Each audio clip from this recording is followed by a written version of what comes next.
Hello everyone and welcome back. Today, we're diving into a crucial development in the world of international trade and politics, specifically focusing on how the upcoming Trump administration is already shaping legislative action on Capitol Hill, even before taking office. We're talking about a potential bill to restrict U.S. investment in China. As the year draws to a close, Republican lawmakers are scrambling to finalize a bill aimed at curbing American investments in China. But here's the twist. They're doing so with a clear nod to President-elect Donald Trump, ensuring he has maximum flexibility when he steps back into the Oval Office. This effort provides a sneak peek into how Congress might approach China policy under a second Trump presidency. For years, legislators have been wrestling with how to limit U.S. investments in China, seeking to curtail Beijing's access to American technology and capital. But recent negotiations have revealed a willingness to defer to the incoming administration.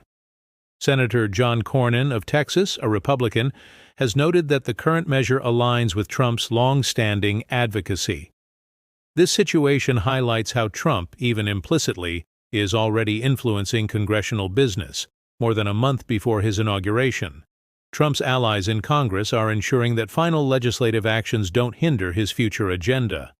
An overly restrictive bill could make it harder for Trump to negotiate with China, as China may see less reason to make concessions. It could also put pressure on business figures close to Trump who have financial stakes in China. What exactly are these changes? Well, one key modification would give the president complete discretion to sanction U.S. companies that violate the investment rules. This is clearly designed to provide Trump with leverage in negotiations with China. Another change provides more time for agencies to implement the law, giving Trump the chance to get his nominees confirmed first. Additionally, Representative Mike Waltz, a likely pick for Trump's national security advisor, has been pushing to preserve a provision that restores a Trump-era executive order on Chinese military securities. According to a House Republican aide involved in the bill, Waltz is a key driver, and his influence provides a good indicator of where the Trump administration's policy is headed. This shows us the direct channel Trump has to these negotiations. Now, the bill's future is still uncertain. Legislative leaders from both sides are attempting to include it in a stopgap spending bill that must pass by December 20th to avert a government shutdown. However, even if the legislation isn't perfect, Trump's team seems prepared to fix any gaps through executive orders once they're in power, according to a former Trump official. It's clear that cracking down on U.S.-China investments is a priority for Trump, regardless of congressional action.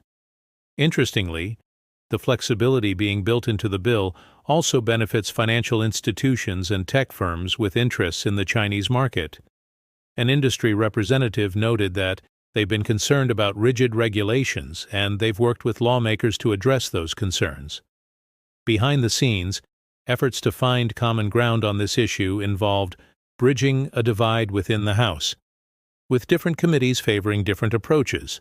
Eventually, a draft bill reflecting industry interests and giving the president more flexibility was created and was briefly included in the National Defense Authorization Act. However, that deal fell apart due to unrelated political issues. Now, there's a scramble to find a new path forward, potentially through a stopgap spending package. In conclusion, the push to restrict U.S. investments in China is not just about trade, it's about political strategy. It's a clear example of how the upcoming Trump administration is already influencing policy and legislation, setting the stage for what could be a turbulent period in U.S.-China relations. Thank you for joining us today. This is a story we'll continue to follow closely, so be sure to subscribe for more updates. What do you think about this? Share your thoughts in the comments below.